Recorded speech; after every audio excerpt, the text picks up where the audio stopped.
morning. I would like to call to order the September 26, 2019 business meeting. So, Administrator Schmidt, will you please call the roll? Yes, Chair Fisher. First, staff support today, Stephen Madcore, County Council, Mary Rathke, Clerk to the Board. So we have a unique situation today, Chair. So Vice Chair Fisher is chairing the business meeting. Commissioner Humberston, are you here? And Chair Fisher, are you here? I'm here. We have on the telephone, though, Chair Bernard and Commissioner Schrader, who are traveling to a meeting, but they are participating via phone, which gives us quorum. So I'll ask Chair Bernard, are you present? Yes. And Commissioner Schrader, are you present? Yes. And then Commissioner Savis is out of the office today. So even though Chair Bernard's on the phone, Chair Fisher, you're chairing the meeting. So I'm we glad have a to quorum. know that. We have a quorum. All right. Would you join me in the Pledge of Allegiance? I pledge allegiance to the flag of the United States of America, and to the republic for which it stands, one nation, under God, indivisible, with liberty and justice for all. Wow, that was a little interesting with the feedback there. All right, so we are beginning with citizen communication, and we have quite a few here, so I'm going to go ahead and call up the first two. Doug Jones and Nancy, is it Eichstedt? Okay. Come on up and please state your full name for the record.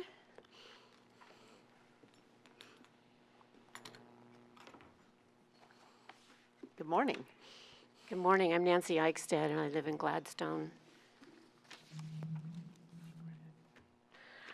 I'm past president of the Gladstone Library Foundation. I currently serve on the Gladstone Library Board and on the task force for the new Gladstone Oak Grove Library, but these thoughts are my own.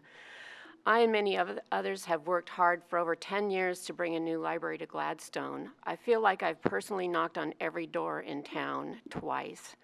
I was relieved 2 years ago when Gladstone and the county at last reached a settlement to combine our two libraries and build a smaller one in Gladstone and a larger one in Oak Grove. I've happily volunteered to serve on the new task force to help move this project forward. At last, there was a simple plan for both libraries and a home for Gladstone Library on the City Hall site. It appears I was too optimistic. At the task force meetings, my colleagues and I were actually shocked to learn that our library project would also include the North Clackamas Parks and Rec District and their ambition to expand their operation across the county. That decision made a quick and simple project for the libraries much more complicated, lengthy, and expensive. Gladstone does not participate in the NCPRD and does not benefit from their programs in any way. According to the project's timeline, and there's a fold-out page in the proposal that you could look at, construction of the Gladstone Library could not possibly begin until winter of 2020. That means 4 more years of mold and mildew in the library workroom, mushrooms growing on the windowsills, no handicapped access, no space for children's programs. This prolonged process will significantly increase the cost of these libraries.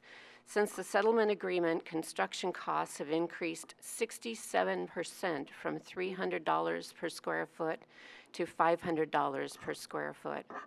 I feel while the county has had the best of intentions, this plan is hurting Gladstone. Conducting yet another extended community-wide listening process will likely infuriate and confuse Gladstone citizens. There are people in Gladstone who do not believe there will ever be a new library in Gladstone. Some have even left our town because of this. Gladstone City Hall will be vacant on June 1st, and when the new Civic Center opens. There will be an abandoned building or an empty hole in the ground on Portland Avenue for several years, and that will be a blight for businesses on Portland Avenue. Mayor Tammy Stemple and City Administrator Jackie Betts have been working hard to heal the hurt feelings of the past and work toward a positive relationship with the county. This delay is not helping to build trust. I sincerely hope you approve the contract with OPSIS that is before you today, but I encourage everyone involved to find a way to decouple Gladstone at the soonest date possible. Thank you for your time and attention on this. Thank you. I have a question, Madam Chairman. Yes. What was the, what is it you believe was the date for the start of construction at this point? It's winter of 2020. Winter of 2020. Thank you. All right. Good morning. My name is Doug Jones. I'm a resident of Elk Grove, where I've lived there with my wife and my two sons for 20 years. My sons actually went for 7 years to teach to Concord Elementary School. So that school is a big part of our hearts and our community. I'm a member of the Oak Lodge Library Board, and I'm chair of the Concord Property and Library Planning Task Force. We've had several meetings going forward, and we had the pleasure in our meeting in July of this year, meeting the OPSIS design team and getting to know their plan for moving forward with these two projects. Excuse me. We met again in early September to hear their entire scope of work, which I don't know if you had a chance to look at it. It's quite lengthy and detailed, but myself in reviewing it, I found myself quite excited because of the thorough detail that they were paying attention to in going forward through the process, and especially through the amount of public engagement that they're considering, so that both communities, the Gladstone community and the Oak Lodge community, are getting quite a bit of participation and input, which is something we've been striving for, to make sure that that both of these library projects will be beneficial to the entire community, even those who don't even realize they have an option for library services. The OPSIS team has given a lot of consideration to public engagement, public involvement, and to the mixed feelings, as you heard, through the whole process, and seems to be quite accommodating. So I recommend that you approve the OPSIS scope of work and we move forward with this. Thank you. Thank you very much. All right, I will call up Ron Campbell and Grover Bornfield.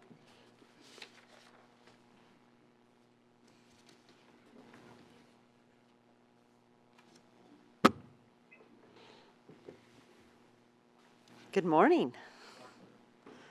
Good morning. My name is Ron Campbell, and I am a member of the Concord Property and Library Planning Task Force. I'm also the president and the board chair of the Concord Partnership. I'm also here representing the Concord Partnership interests. And I'm here to offer my support for the approval of the OPSIS architecture contract. My impression is that this is a very well qualified consulting group, very well prepared to address the complexities involved with this property. And I've also been very impressed by what appears to be a very clear understanding on the part of the consultants, understanding of the need for balance in addressing the full array of public needs and values that are involved with this property. And at the same time, it comes as no surprise to me that the price of the contract is substantially higher than what was anticipated with the creation of the RFP, simply because this is a very complex project. So kudos to the selection team. I think they chose the right consulting group among the candidates, and want to say thanks again to the Board of Commissioners for their efforts to provide a very meaningful public process for community involvement in this project. And I think there are some real opportunities here with the creation of some great facilities on this property, some opportunities for the community. Thank you very much. Thank you. Good morning. Good morning. I'm Grover Jeffrey Bornefeld. I'm a resident of Jennings Lodge, Oregon for the last 28 years, and I always love to come talk to y'all. So what I'd like to speak to is, first of all, who I am. I am the chair of the current Clackamas County Library Board of Trustees and have been for some time, been on that board. I'm also on the Concord Property and Library Planning Task Force, and I'm also on the board of Jennings Lodge CPO, and thank you, Commissioner, for attending our event. So I'm a big supporter of libraries, and I have been involved since we launched back in the library district, and I do believe that library district has been a great value to us as library people, and I also know we have been suffering since before the library district was formed and are still stuck in a very inadequate building. We have 6 parking places, we have crime, we have homeless people who find it as the only place for them to hang out, they sleep in the back, etc. It's a challenge, and yet in the midst of all that we persevere and keep going. So we are very anxious. We have been not being able to provide services for all the money that our taxpayers have been putting into our service area for all these years. So we have amassed, and it was delayed by actions of other people not in our district, in our service area, and yet we still are pursuing having a library. So this contract, while I was shocked that it is significantly higher than I expected, it is complex. But what I am pleased to know, it isn't just all falling on our library. It is being paid for by those participating. So half of it is being paid for by us as members of NCPRD, because it is an asset for NCPRD to promote that property. But by the same token, then the libraries are paying their part. To have us be separate from Gladstone, the only reason we are going forward is we are one library, and we're going to have 2 branches. There is not the Gladstone Library and the Oak Lodge Library. It is one, because we couldn't afford it otherwise. There's not enough money available. So I can see no other way to do it but that way, and I'm looking forward to a speedy unfoldment of the process. I'm very excited about the staff that is going to be doing the work, and the only thing I want to say to them, like everyone else, I want to know what's the end in mind so we can know that we made it. So I want more measures put into the system. But other than that, I think this is progress. And yes, I wish it was faster. We have been dealing with less than for a long time, but as Chairman Mao said, you have to go slow to go fast. I hate to quote other people, but if you're going to do it right, you got to do the planning. Thank you. Thank you very much. Not sure this was the best place to quote Chairman Mao, however. There's great thinkers from all sources. Brainerd Bauer, come on up.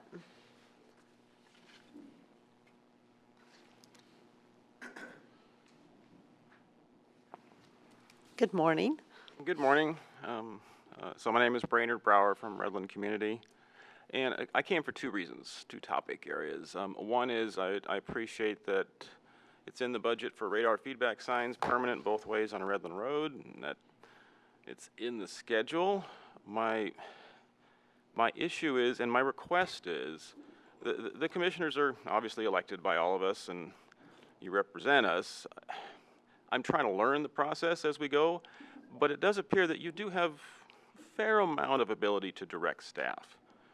And the topic that has come up is that in order to implement our radar feedback signs permanent, it's needed, or it's on the schedule, to hire a consulting company to do part of that work. Exactly what, I don't know. But we hire a staff of professional traffic engineers. We have a great crew in the maintenance department, and folks involved that are willing to give guidance on where they should be put. And I mean, it's been thought through. Why not use our staff and get this done? Particularly as we got winter coming, and I'm really concerned about, the extra added safety that would happen by getting them in. So I'm wondering if there's a room for the commission to at least direct a little bit, or take a look at the cost difference too between the consulting approach and the internal, and people are willing to help. And my other topic area, so I appreciate at least listening there. So my other topic area is I was involved with tobacco license possibility, all that.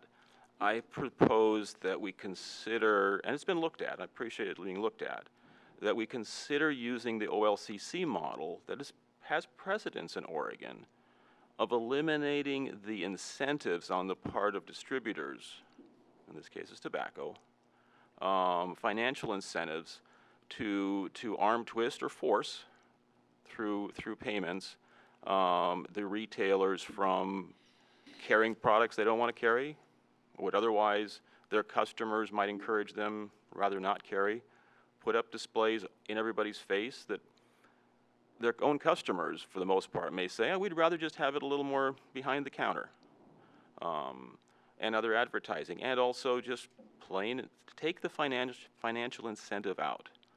And that's what we in Oregon, I think pretty uniquely, still have in place with OLCC. And that structure, even if it's not managed by OLCC, moving it forward, the feedback I get is that tobacco's big and they're a big lobby. Sure they are, but they're a business. They have their interests. I believe in freedom of people's choice, which they promote, and they should. But at the same time, I think we can have the guts to take a stand here and do what Oregon already has set a precedence on, and I think not only would the county set the stage, at least for the discussion, but it could be a national topic. It's a structure that could work. So. All right. Thank you for that. Just one comment. We, as county commissioners, have 2 staff that report directly to us and that we that are accountable, and that's our county administrator and our county council.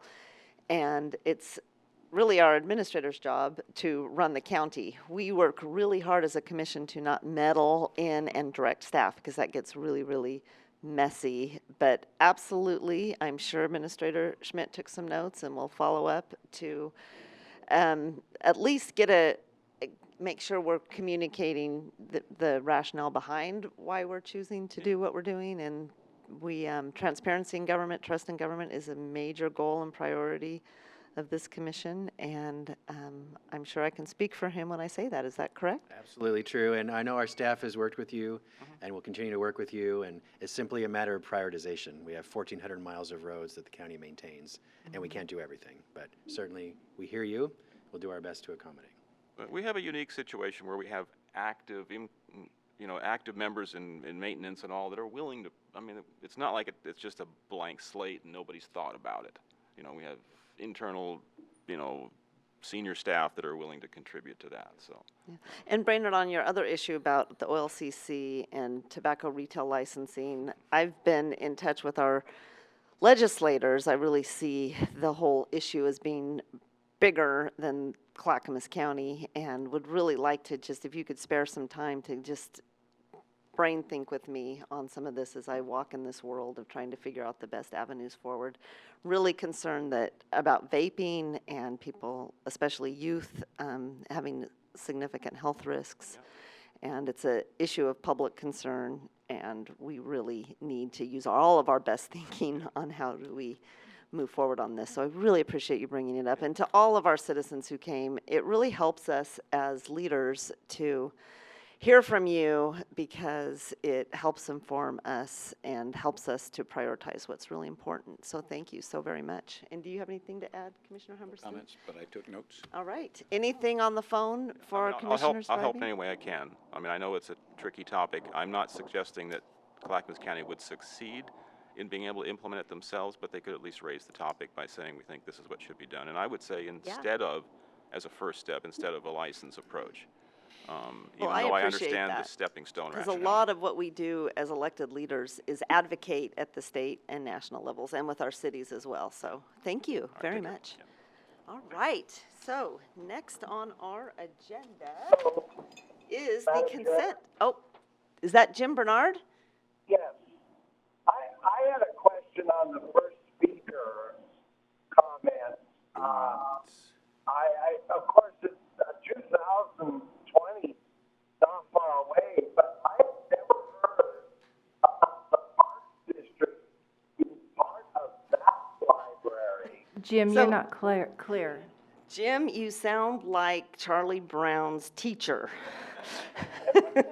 And What's Charlie Brown? do you want to text me the question, maybe? Are you driving? You're not driving. Can Martha text us the question and we'll get it asked? Sure. Yeah, so when we get this, our communication will do that. Okay, wait, now we can hear you. You want to ask again?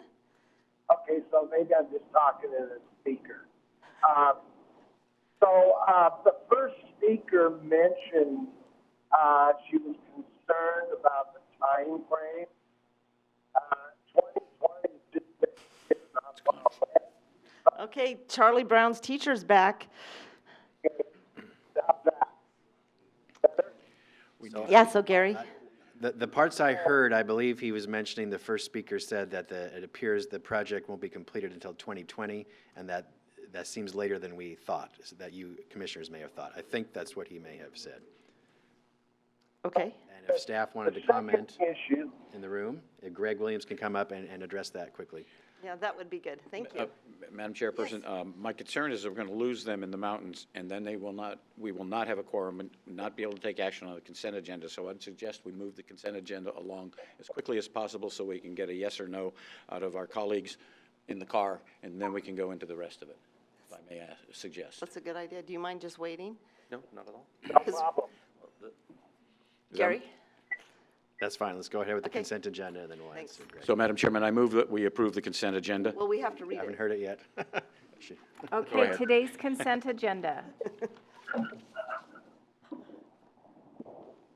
Under Health, Housing, and Human Services, approval of agreement number 18609 with Ride Connection to provide funding for non-emergency medical rides provided by social services, transportation reaching people. Approval of agreement number 18608 with Ride Connection to provide funding for dedicated dialysis rides provided by social services, transportation reaching people.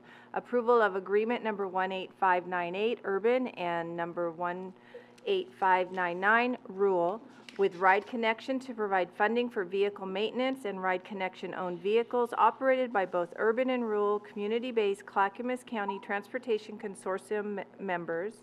Approval of an interagency agreement with Clackamas County Health Centers Division for school-based health centers building mental health services capacity. Approval of amendment number 2 to the intergovernmental agreement with the state of Oregon acting by and through its Oregon Health Authority for operation of local public health authority for Clackamas County. Approval of a service agreement number 1770 with Harry Schein for pediatric dental services for the new Gladstone Dental Clinic. Approval of amendment to the home loan agreement with River Glen Renewal Associates for rehabilitating the River Glen Apartments in Gladstone. Approval of a contract with Kittleson and Associates for design services for South Ivy Street pedestrian intersection improvements. Approval of a contract with Civil Works for the Aldercrest Road slide repair project.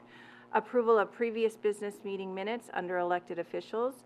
A request by the Clackamas County Sheriff's Office to enter into an annual operating plan and financial plan with Oregon State Marine Board for the Clackamas County Boating Safety Action Plan. Juvenile, acceptance of a grant award and approval of a grant agreement for the Oregon Criminal Justice Commission Specialty Court Grant Program. Disaster management, approval of a memorandum of agreement between Clackamas County and Lake Oswego School District for emergency disaster-related use of Lake Oswego and Lake Ridge High Schools. Business and Community Services, approval of a contract with Opus Architects for the Oak Lodge and Gladstone Community Project.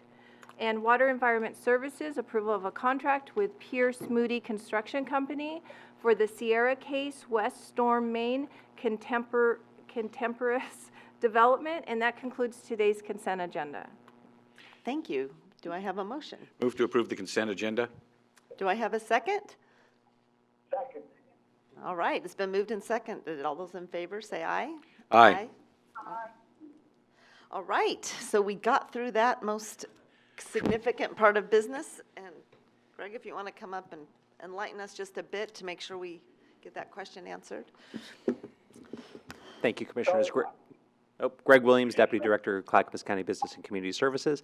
I believe the question was, there was a comment that construction on this project was anticipated to start in the winter of 2020. That is not the case. It's a little farther out than that. So we have about a year of a master planning process, which the contract with OPSIS is going to get us through. After that, there will be approximately a year of construction documents, another approximately 6 months of permitting before we can go forward with construction on the project. So it's approximately winter of 2022. We have a full timeline that we can't present to the board if they would be interested in that. But we wanted to clarify the dates on those. So we're not anticipating breaking ground in winter of 2020. That would be a little sooner than we'd be able to go forward. Okay, well, thank you for that clarification. So I've gone to my phone and pulled over. All right, go ahead, Chair Bernard. my question was, the comment was that there would be a Parks District office in the Gladstone Library. And I've never heard that, and it seems odd to me also. Okay, thank you, Greg. Would you like to respond to that? Yes, I can respond to that. So there was no, there is no intent for Parks District offices to be anywhere in the Gladstone Library. The Gladstone Library facility will be a 6,000 square foot library-only facility on the site of the current City Hall on Portland Avenue. As part of the contract with OPSIS, we are asking them to take a look at the Concord property to see if possibly that could be a potential location for NCPRD offices in the future. It would allow NCPRD to be somewhere within the district, to be closer there. It might be a cost savings. No decision has been made, but that is part of the scope of work. They've been asked to look at that as evaluating that as a possibility. Okay, Ken? And so I believe there was some confusion on the part of the speaker that office would be in Gladstone. Yes. I knew we were looking at the Concord site as a possible Parks District office. So just wanted to make sure that was clear to the speaker. Yes. All right, thank you. And I believe Commissioner Humberston has a So comment. given the timelines that you have outlined, would this part of the consultant's evaluation interfere with that timeline in any way? No. No, it would not. We have worked with both task forces. We've had a couple of meetings. We've gone through the timeline. We are very, very aware of the desire to move as quickly as possible. We understand the concern from Gladstone community that being part of this project might slow them down. We've gone through the timeline. The process to build the library is going to be the same regardless of whether they're combined or not. You know, there are steps that we have to go through to do the master planning, to do the public engagement, to do the construction documents. And we have committed to our community members that we will look for any opportunity to have time savings and to move forward as quickly as possible, but there's no real time savings by pulling Gladstone out of the process. Okay. You did a great job communicating with all that background noise. Hey, Chair Bernard, you want to mute your phone? Because now we sound like we're in the middle of the sewer. Thank you. All right, with that, we have a very special presentation today. Greg, you want to come on up?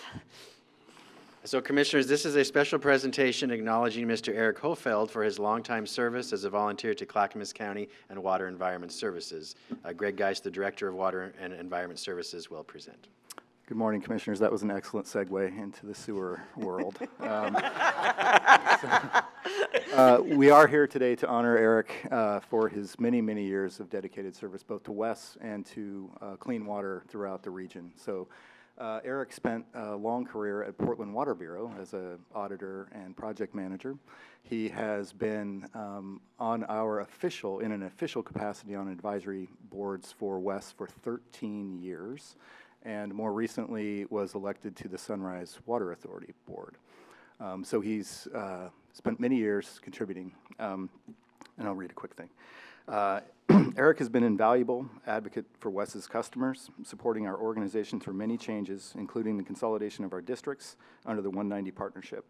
Mr. Hofeld kept us on our toes, asking tough questions and digging deep into our organization, always keeping the citizens and ratepayers' best interests in mind, and in the spirit of helpfulness and collaboration. So I just want to thank Eric for dedicating his time and his talents to WES and to the county in general. He's definitely made us a better organization because of his input and thoughts. He's greatly influenced and shaped how our budget book looks, how we communicate about our budget, and how we think about ratepayer dollars. So I don't know if Eric is going to approve of this, frankly, but we did put together a small token of our appreciation. It's under $100, Eric, I assure you. So we'd like to present that to him today and get a picture. Great. Thank you. Thank you very much. And Commissioners and Greg Geist and all of the staff at WES, it's been a pleasure working with you. And when I first started, there was not a lot of trust between the Commissioners and the unincorporated ratepayers because I came in as part of the Clearwater contingency to try and save the Kellogg waste treatment plant. That has since happened, and it's been saved and restored, and it's being restored now. And so it was through Greg's leadership and the commissioners, the change in commissioners that allowed us to move forward, I think, with the unincorporated ratepayers in mind. And I really appreciate that perspective. And I hope that the current commissioners and Greg and the staff will continue to carry forward the interests of the unincorporated ratepayers, because we are not represented by elected officials. You represent the unincorporated, and so it behooves us all, I think, to keep that in mind.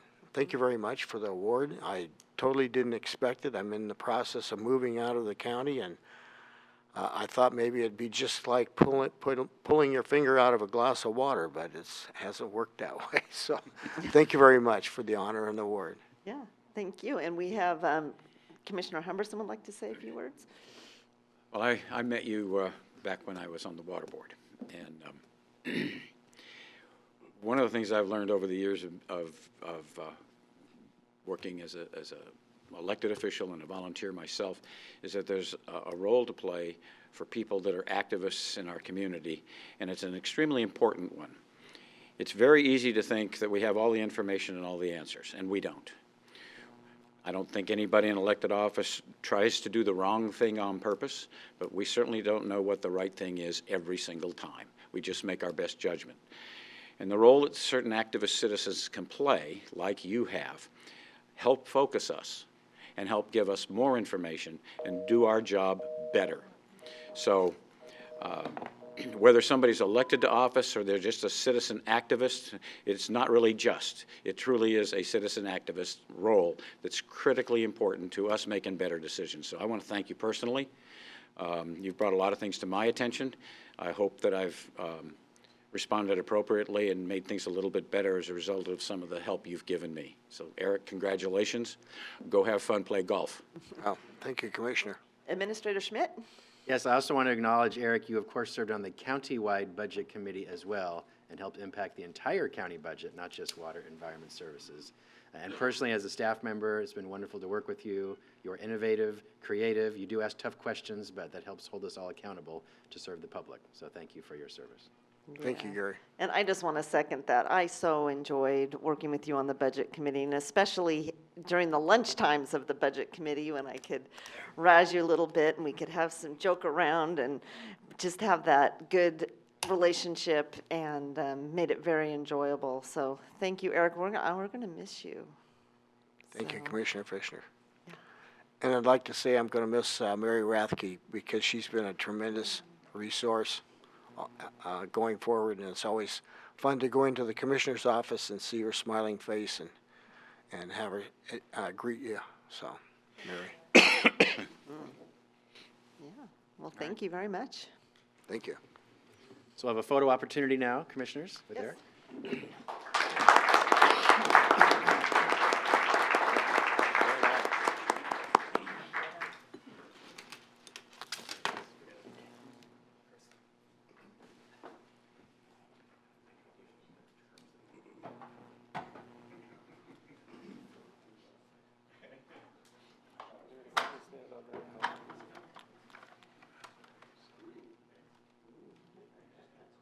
Make sure I don't fall.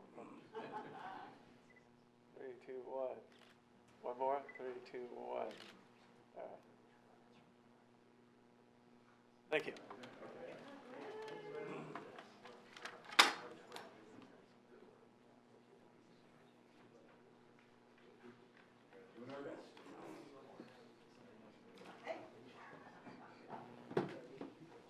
You do?